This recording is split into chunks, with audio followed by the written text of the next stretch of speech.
Siren नहीं, ये जंगी ऐलान है। जी हां, नमस्कार, स्वागत है आपका। आप देख रहे हैं इंडिया डेली। मैं हूं आपके साथ शिवम दत्त मेहता और ये एक स्पेशल शो है जो कि कल को समर्पित है। कल क्या होने वाला है और अभी से कितनी तैयारी है, ये जंगी ऐलान है। सुनिए, अगर कल शाम आपके शहर में अचानक सायरन गूंजे, अंधेरा छा जाए, मोबाइल नेटवर्क बंद हो जाए और प्रशासन आपसे कहे कि जमीन पर लेट जाइए, अपने कान ढक लीजिए, तो चौंकिएगा मत, क्योंकि ये मॉक ड्रिल नहीं, जंग की ऐलान की तैयारी है। कल यानी 7 मई को पूरे देश में कुछ होने जा रहा है जो 54 साल में कभी नहीं हुआ। देश के 300 से ज्यादा जिलों में युद्ध जैसी मॉक ड्रिल होगी। हवाई हमलों से बचने की तैयारी, ब्लैकआउट, घायलों को उठाने ढोने की ट्रेनिंग और जरूरी आदेश। सिर्फ एक इशारे पर सब कुछ बदल जाएगा। क्यों हो रही है यह तैयारी? क्यों 1971 के बाद फिर से बजी है जंग की घंटी? आखिर कौन कौन से इलाके होंगे इस युद्धाभ्यास का हिस्सा?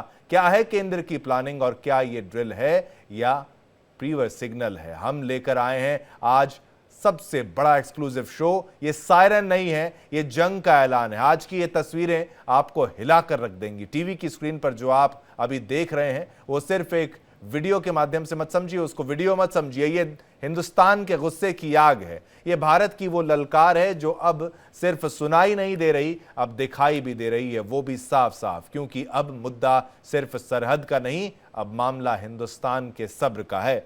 हम इसी मुद्दे पर खास मेहमानों के साथ चर्चा करेंगे और इन्हीं सवालों के जवाब तलाशेंगे। कुछ ही पलों में हमारे साथ मेहमान भी जुड़ेंगे, लेकिन ये तस्वीरें एक बार आप अच्छे से देख लीजिए। जो जम्मू की तस्वीर देखिए, ये नागपुर की तस्वीर देखिए, ये दिल्ली की तस्वीर देखिए, ये मुंबई की तस्वीर देखिए, साथ साथ जयपुर, जैसलमेर, श्रीनगर, जोधपुर और साथ ही साथ ये पुणे की भी तस्वीर देखिए, नौशेरा की तस्वीर देखिए। तो पूरे भारत में हर जगह ये ड्रिल की तैयारी है और हर कोई यहां पर अलर्ट मोड पर है। हर कोई यहां पर तैयार है कि कल को अगर कुछ हो तो उसके लिए तैयारी कैसे करनी है। ड्रिल की तैयारियां यहां पर पुरजोर तरीके से की जा रही हैं। चलिए, हमारे साथ मेहमान कुछ जुड़ेंगे, उनके पास हम जाएंगे, लेकिन ये तस्वीरों के माध्यम से आप समझिए कि कैसे ये तैयारी है। छोटे छोटे बच्चे आप देख रहे होंगे, ये जम्मू की तस्वीर है। जम्मू की तस्वीर में देखिए बच्चे कैसे यहां पर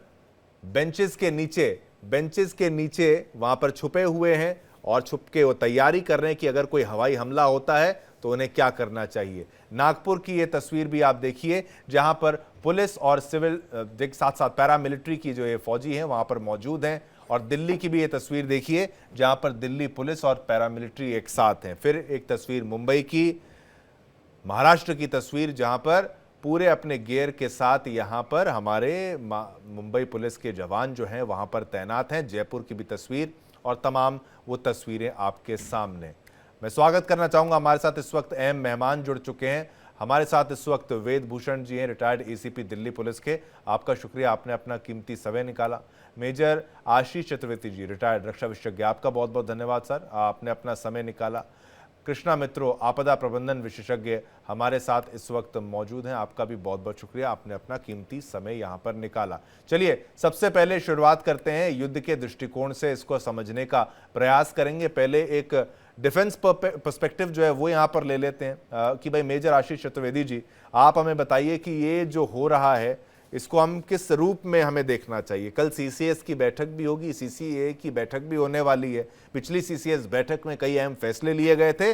पाकिस्तान को तंग करने वाले वो फैसले थे जहां पानी तक बंद कर दिया गया था।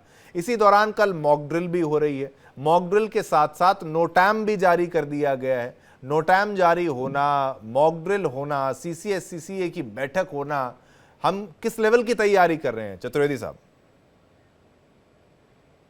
देखिए, जब भी कोई देश किसी तरीके की जंग में जा रहा होता है तो बहुत सी तैयारियां जो हैं वो आवश्यक हो जाती।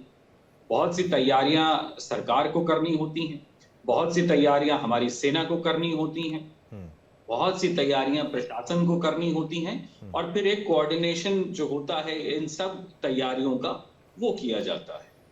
जब ये इस तरीके की जो चेतावनियां जारी हो रही हैं वो इसलिए जरूरी हो जाती हैं कि जब वैसे तो कोशिश ये रहेगी कि जंग जो है एक सीमित दायरे में रहे, लेकिन जैसे आग एक बार लगती है तो जरूरी नहीं है कि वो उतने में सीमित रहे, वो फैल भी सकती है।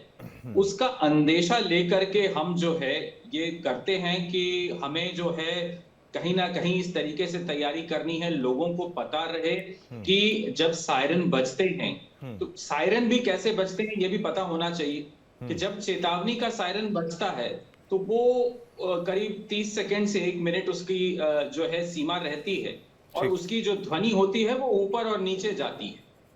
और जब खतरा टल जाता है तो जो ध्वनि रहती है वो एक कांस्टेंट रहती है, और ठीक। जो आपको ये वार्निंग दी जाती है उसके बाद आपके पास 10 से 15 मिनट का समय होता है, जब हमें ये अंदाजा हो जाता है कि या तो कोई मिसाइल या कोई एयर स्ट्राइक जो है वो होने वाली है। तब ये हम एयर सायरन्स जो हैं इनका इस्तेमाल करते हैं लोगों को चेतावनी देने के लिए। ठीक है। अब यहाँ कई चीजें जरूरी हो जाती हैं कि एक तो किसी तरीके की अफवाहों को आप जो है सोशल मीडिया के माध्यम से ना आगे बढ़ाएं। जब आप फौज का कोई भी मूवमेंट देखें तो उसकी कोई पिक्चर वीडियो ना बनाएं, ना उसे शेयर करें। थोड़ा आप चौकन्ना रहें, थोड़ा फर्स्ट एड की जो जानकारी है उससे आप वाकिफ रहें। यदि कहीं कोई घटना घटती है आपके निकट तो लोगों की मदद करें। वैसे ये ज्यादातर चीजें जो हैं ये जो हमारी सीमा से जो निकटतम जगहें होंगी वो प्रभावित ज्यादा होती हैं। बिल्कुल। अंदर तक प्रभाव उसका कम ही आने की अंदेशा होता है। बिल्कुल। तो ऐसी स्थिति में एक हम तैयारी कर रहे हैं एक ऐसे माहौल के लिए, अपने देश को और अपने देश की जनता को भी हम तैयार कर रहे हैं कि जो आने वाले समय में यदि ऐसी परिस्थितियां बनती हैं तो उसके लिए हमें क्या क्या करना होगा, और हमें एक जिम्मेदार नागरिक बनना है, और हमारी जिम्मेदारियां क्या होंगी, और हमें कैसे इन चीजों से डील करना है। बिल्कुल। उसके लिए वो गाइडलाइंस जो हैं जो मेजर ब्लैकआउट की साहब दी एक जाती एक हैं कि आप जो है जब बिल्कुल आप आदेश दिया आगे जाए तो बताएं, बिल्कुल आप बंद कर आगे दें। बताएं। इस तरीके की चीजें जो हैं हाँ हाँ वो हाँ। सबके जान माल के बचाव के लिए। मेरा एक प्रश्न मेजर साहब आपसे ये है कि भाई कैसे ये सायरन को जो ऑपरेट किया जाएगा, क्योंकि ये सिविलियन क्षेत्रों में होगा। अब ये हर सायरन यहाँ पर सरकारी, मुझे नहीं लगता सरकारी ऑपरेट करेगी हर सायरन को, या फिर वैसा होगा।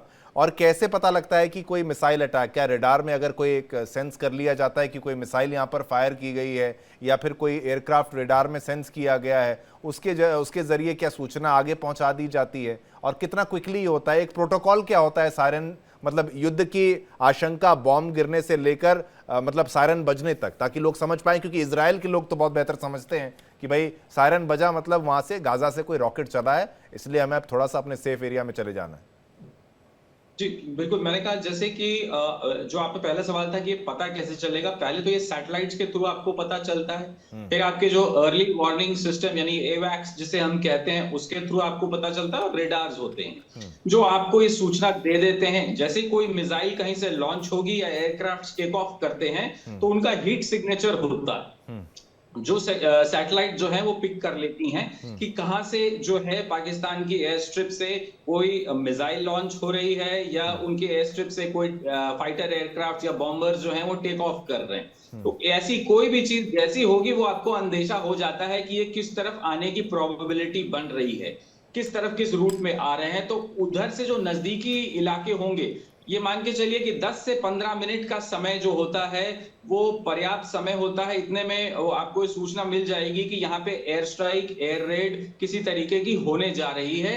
तो वो उस माध्यम से, और आजकल तो खैर एसएमएस भी हैं और आपका व्हाट्सएप है और न्यूज चैनल्स हैं, इनके थ्रू भी जो है वो कम्युनिकेट कर दिया जाएगा। मुझे लगता है कि केवल सायरन पे डिपेंड नहीं रहेगा, बाकी लोग जो नहीं जानते हैं वो इमीडिएटली मोबाइल के थ्रू या सोशल मीडिया के थ्रू इस तरीके से आप उस इंफॉर्मेशन को आगे पास ऑन कर सकेंगे। और जैसे मैंने सायरन का बताया था कि जब वार्निंग होगी तो वो पिच जो है ऊपर और नीचे जाएगी, और जब खतरा टल जाता है या लगता है कि यहाँ पे नहीं आएगा कहीं और जा रहा है, तो जिस जगह पे हम लोगों को ये संदेश देना होता है कि ऑल ओके है, तो सायरन एक कंटिन्यूअस पिच पे ही रहेगा, उसमें वॉल्यूम ऊपर नीचे नहीं होगा। ठीक है, बिल्कुल ये बात बिल्कुल समझ में आई कि अगर युद्ध का उतना खतरा नहीं है कि भाई खतरा टल गया है, तो एक कांस्टेंट ध्वनि जो है वो चलेगी और ऊपर नीचे रहेगी 30 सेकंड से लेकर 1 मिनट तक, अगर कोई यहाँ पर अंदेशा है कि कोई मिसाइल है या फिर कोई हवाई हमला यहाँ पर होने वाला है। कृष्णा मित्रो जी भी हमारे साथ हैं, वेदभूषण जी भी हमारे साथ हैं। लेकिन चलिए अब पुलिस को, क्योंकि दिल्ली में भी हलचल मच चुकी है और दिल्ली पुलिस भी एक्टिव है, मीटिंग्स का दौर है, दिल्ली में काफ़ी यहाँ पर ड्रिल्स जो होंगी वो होंगी। पुलिस का रोल देखिए, बिल्कुल ये समझना चाहिए वेदभूषण जी, फौज बॉर्डर पर लड़ रही है, बीएसएफ बॉर्डर पर लड़ रही है, लेकिन इंटरनल सिक्योरिटी और जम्मू कश्मीर में तो कहूँगा कि काउंटर टेररिज्म ऑपरेशंस में तो पुलिस भी वहाँ पर शामिल होना पड़ता है। तो कोई बहुत फर्क नहीं मुझे लगता कि रोल में होने वाला है, लेकिन ज़्यादा चुनौतियाँ मुझे लगता है पुलिस को होने वाली हैं। अगर कोई ऐसा खतरा आता भी है या फिर ड्रिल्स की जाती हैं, कोई आपदा होती है, तो मुझे लगता है कि अब युद्ध लेवल पर पुलिस को भी अलर्ट कर दिया गया है कि युद्ध हो सकता है, क्योंकि ये ड्रिल्स अगर हो रही हैं, ये कोई मजाक तो है नहीं, कुछ होने वाला है, तभी तो इसका अंदेशा है, तभी तो ये ड्रिल्स कराई जा रही हैं। जी शिवम जी, मैं आपकी बात से एग्री करता हूं। पुलिस का एक बहुत अहम रोल है इस समय के अंदर। दिल्ली पुलिस हो या किसी भी हिंदुस्तान की पुलिस हो, उसका तमाम का इसके अंदर रोल है। उसके अलावा तमाम जो सोशल डिफेंस है, सिविल डिफेंस है, हमारे दूसरे ऑर्गेनाइजेशंस हैं, उन तमाम की जिम्मेदारी, क्योंकि 71 के बाद, शायद आप उस टाइम पैदा नहीं होंगे, मैं भी बहुत छोटा था, तो हमें नहीं पता था कि इस तरह की चीजें आ सकती हैं। ये एक हम अपने आप को चेक कर रहे हैं, प्रिपेयर्डनेस अपनी चेक कर रहे हैं कि इन केस यदि इस तरह के रिटेलिएशन होता है, वहां से जो दुश्मन है उनके कोई फ्लाइट आकर यहां पर बॉम्बार्डमेंट करते हैं या इस तरह की स्थितियां क्रिएट होती हैं, तो कैसे आम जनता तक एक मैसेज पहुंचाया जाए। तो उसी प्रक्रिया के अंदर क्या उसमें हमें शॉर्टकमिंग्स रहेंगी, किस तरह से हम उनको ओवरकम कर सकते हैं, क्योंकि इसमें जो वार हमारे सीमा पर हमारे फौजी लड़ रहे हैं, और परंतु पूरा हिंदुस्तान उस समय फौज के रूप में होता, हर एक हिंदुस्तानी फौज की तरह काम करता है। तो उसकी जिम्मेदारी है कि किस तरह से ज्यादा से ज्यादा जो कैजुअलिटी हो सकती है उनको कैसे मिनिमाइज किया जाए, कैसे लोगों को पैनिक से बचाया जाए। क्योंकि ये जो मॉक ड्रिल्स कल की हम करने जा रहे हैं, 244 प्लेसेस पर ये मॉक ड्रिल संभावना है कि वहां पर की जाएगी, तो सब उसको एग्जामिन किया जाएगा कि क्या कमी रह गई, what went wrong, what to do and what not to do. तो ये तमाम जो चीजें हैं, ये एक बहुत बड़ा एक मैसेज ना केवल हिंदुस्तान में जाएगा, अक्रॉस इंडिया जो पाकिस्तान है वहां भी जाएगा। अभी आपने इजराइल का नाम लिया, इजराइल में जिस तरह से वहां बहुत सारे बंकर्स ऑलरेडी रेडी पोजीशन में होते हैं, हिंदुस्तान में इस तरह की चीजें अभी नहीं आई है, क्योंकि वार रिडन कंट्री है। हमारे कंट्री ने हालांकि वार लड़ी है, हमेशा पाकिस्तान को शिकस्त दी है, पर कहा जाता है दुश्मन को कभी कमजोर नहीं समझना चाहिए। क्योंकि राजधानी है, दिल्ली है, तमाम prime minister office, president office, तमाम मिनिस्ट्रीज के ऑफिस, इंपॉर्टेंट डिफेंस इंस्टॉलेशन तमाम दिल्ली के अंदर है। तो दिल्ली बीइंग ए राजधानी, इसको ज्यादा सिक्योरिटी की जरूरत है, इसलिए तमाम तरह की ड्रिल्स जो है दिल्ली के अंदर की जा रही है कि यदि ऐसी स्थिति आ जाए तो कैसे रेजिडेंट वेलफेयर एसोसिएशन है, मार्केट एसोसिएशन है, किस तरह से उनको अवेयर कराया जाए, उनको बताया जाए कि इसमें पैनिक नहीं करना है। जिस तरह से बैंकिंग भी इससे अफेक्टेड होगी, लोगों की कैश ज्यादा से ज्यादा निकाला जाए। तो ये तमाम जो तैयारियां हैं, हम लोग उसी तैयारियों की तरफ कोशिश कर रहे हैं कि कैसे इसको एक हम अपने आप को एग्जामिन करें, क्योंकि इसमें बहुत सारी चीजें इन्वॉल्व हैं। बहुत से लोग ऐसे हैं जो इस स्थितियों का फायदा उठाते हैं, ब्लैक मार्केटिंग करते हैं, होर्डिंग शुरू हो जाती है, सब्जियां, खाने की चीजें, तमाम चीजें यदि वार होती है तो इन तमाम चीजों की शॉर्टेज हो जाती है। कुछ लोग इसका ब्लैक मार्केटिंग करते हैं, इसका फायदा उठाना चाहते हैं। ये तमाम जो प्रक्रियाएं हैं उसके ऊपर तमाम डिपार्टमेंट और एक एक हिंदुस्तानी की जरूरत होती है कि उस समय हम सब मिलकर उसकी जो दुश्मन की जंग है उसको शिकस्त देने के लिए ना केवल दिल्ली, पूरे हिंदुस्तान के गांव देहात हर जगह हम तैयारी करें और ऐसा मजबूती से ये जवाब दें कि पूरा हिंदुस्तान एक साथ खड़ा हो जाए। इसी क्रम के अंदर चूंकि लोगों की अवेयरनेस नहीं है इसके बारे में, मैंने बताया 71 के वार के बाद में ये बहुत बड़ी वार होने की संभावना है। ये जरूरी नहीं कि वार हो सकता है कि हम लोग वहां पर कोई और तरह का स्ट्राइक करें, जिस तरह से पहले स्ट्राइक कर रहे हैं, तो वार की संभावना तो नहीं है, परंतु प्रिपेयर्डनेस जरूर है, क्योंकि वो लोग रिटेलिएट करेंगे, क्योंकि जब वो उनको ऊपर हम लोग अटैक करेंगे तो इसका जरूर कोई ना कोई रेस्पॉन्स वो तमाम चीजें देगा। तो हमें जो और वो किस लेवल का होगा वो भी हमें देखना होगा।